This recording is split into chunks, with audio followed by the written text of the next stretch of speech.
Welcome back to another weekly recap. Let's jump into the first of 7 stories I have for you today. WandaVision was released on the streaming platform Disney+. The show follows Wanda, the Scarlet Witch, and Vision after the events of Avengers Endgame. Throughout the show, it portrays popular sitcoms back in the days. For example, I Love Lucy and The Brady Bunch. The show does a really good job at committing to the styles of these era, whether it's the way that they wear their hair. The show is being filmed in black and white versus color. The style of clothes that they wore. Currently, 2 episodes are up, and I think they're going to be releasing episodes each week until March. This week, Selena Gomez released a new song called Unaves. To my understanding, this is only her second time releasing a single in Spanish, the first one being 10 years ago when she released a Spanish version of A Year Without Rain. In this song, she talks about how she's better off being alone and how her wounds have healed. The visuals to the songs are very interesting. One of the things that really stood out to me is this crystal heart that's a part of her dress. It gives me a lot of Sailor Moon vibes. The song itself has this kind of reggaeton, very chill vibe to it. I was not aware that Selena Gomez was not fluent in Spanish until I was doing research for this song, which makes sense as to why she has not released that much music in Spanish. I know that she has one more song in plan to be released called Baila Conmigo. I'm very interested to see if she's going to be releasing a full album in Spanish, if she's going to be at least releasing an EP in Spanish. Overall, the song was good. I didn't have much expectations, to be honest, so there wasn't much room to be disappointed also. The Dolan Twins announced through their podcast that they uploaded to YouTube that they are going to be quitting YouTube forever. Now, if you don't know who the Dolan Twins are, they rose to popularity back in 2013 through the app Vine. In the podcast that they uploaded to YouTube, they explained how there's been times where they haven't been able to make it to family gatherings or friend gatherings because they had to release a video. They explained how they are just not having fun uploading videos anymore. They just don't feel like they are able to make the content that they want, how they feel like the content that they do want to create might not be received that well by their subscribers anymore, and how they feel like their podcast is something that's bringing them joy, so they're going to be focusing their energy more towards that. Now, for me personally, the way that they sounded in their podcast, I got more of a vibe of this thing that they used to do for fun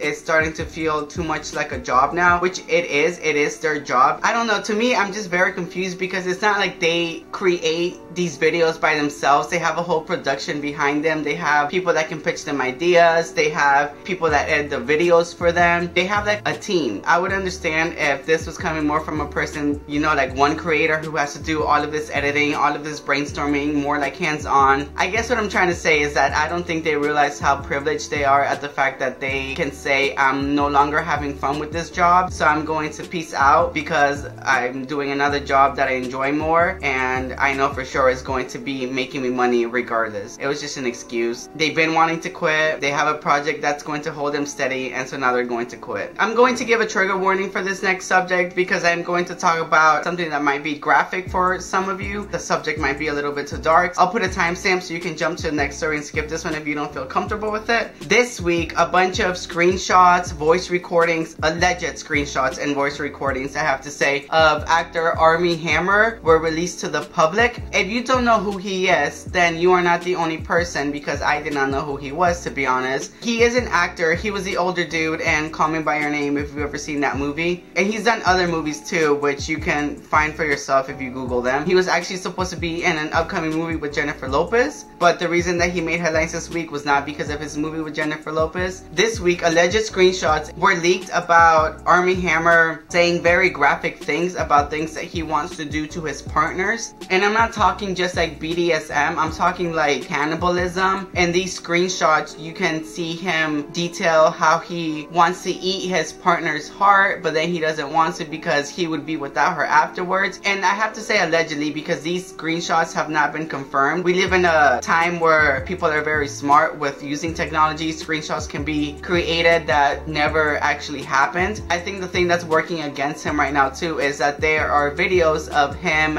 licking a crystal looking substance off of a friend's hand, which indicates drug use. He's talked in the past about how he's into very violent and aggressive sex. So all of these things compiled make this story that may or may not be true kind of not look good to his character. He came out with the statement that with everything that's going on with these allegations, he does not feel comfortable leaving his kids home alone while he would have been filming this movie with Jennifer Lopez, so he decided to drop out of the project. But yeah, that's the update with Armie Hammer. His allegations of him being into cannibalism. Some Something that excites me a lot is the idea of tiny homes. I've always wanted to build one. I've always wanted to own one. And apparently this week IKEA came out with their version of a tiny home. Now I don't know much about this story. I lost the article, but I will try to link it down in the description box if I do find it again. This story is going to be so vague. I'm so sorry. But for them to remember, the total cost of it is like $63,000. So it's not a very cheap kit. I haven't done much research into how much a tiny house costs to build from scratch. I don't know, it just made me so excited. And for some reason, owning a tiny home just ended up feeling more accessible. And like it's something that I can do because it's something that I definitely want to own in the future. This upcoming week, we know that there is going to be an inauguration happening where Joe Biden becomes the new president of the United States. But before that even happens, his dog Major is going to be having an inauguration,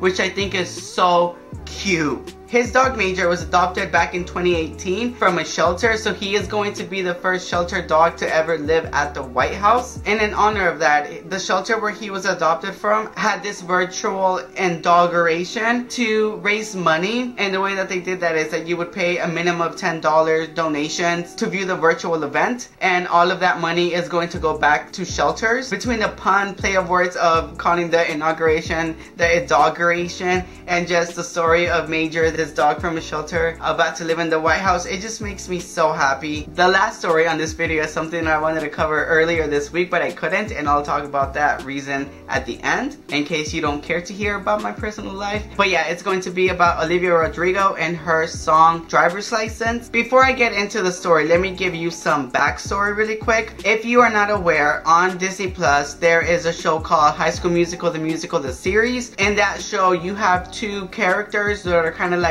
love interest. One is played by Olivia Rodrigo and the other one is played by Joshua Bassett. When they shot the series, she was 15 and he was 18. From what I read, at some point they did date and they actually broke up early last year. I don't know, it's very confusing because even now, like, he would be 20 and she's 17 and that would still make her underage. But yeah, he wrote a song for her and then he later released that song as a single. Since that, there's been a lot of pictures of him hanging out with another Disney Channel actress called Sabrina Carpenter. It seems that they are now dating. A lot of people have issue with that because he wrote this song for Olivia Rodrigo and then casted another person as a love interest and is now allegedly dating that person. So it's created kind of this love triangle. But yeah, Olivia Rodrigo released her first single this week called Driver's License. It was a song that allegedly was meant for Joshua Bassett because since she was underage, she didn't have a driver's license. He would help her practice driving so she could get her driver's license. In the song she mentions a blonde girl, so fans are like, yeah, that's her talking about Sabrina Carpenter. But love triangle aside, this song has gone